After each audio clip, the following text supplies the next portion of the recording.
And I'm sorry to have missed most of the first two speakers. I really am. And I'm sorry not to be able to stay for the day, because I always think the debates are very important, and it's important that colleagues in government listen, not just speak. I say that, and then I've got to go at the end. I'm really sorry. Although, of course, I'll stay for questions.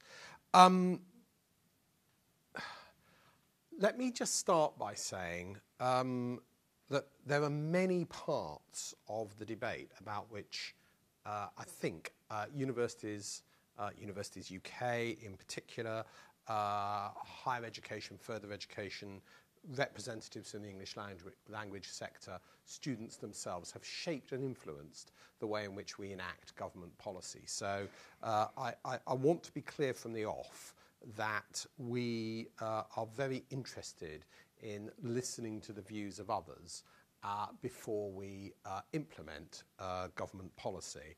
And I hope that I work in a Home Office and in an agency that doesn't always believe we know best. And ministers will set policy, and we will help implement that policy, but we will do that in concert with educators, with those educated, with businesses and others. So I just want to be clear about that from the start.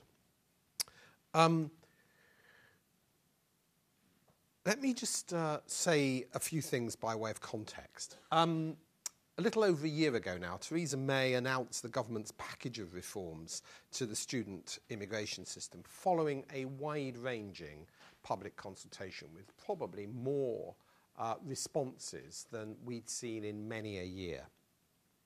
And over the last year, we've been implementing a majority of the changes, and they'll be fully implemented by December this year.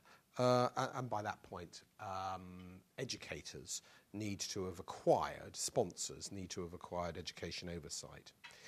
I guess the government is committed to particularly two issues. One of them Joe was talking about just before, which is reducing net migration to sustainable levels over the course of the Parliament, and the student route has to play a part in achieving that aim. I'll come on to the issue of counting in a minute. And the second key objective was to reduce immigration abuse. The student route has been of particular concern to us, as most of you will know. At the same time as those two objectives, it's clear that we've got to continue to welcome the very best and the very brightest students, as well as workers and investors and entrepreneurs, those that will benefit the United Kingdom both economically and culturally. And I, again, absolutely understand the issues of richness and diversity in campuses, workplaces, in communities around the United Kingdom that are gained and enhanced by having people who don't all think the same way sitting in the same seminars debating issues.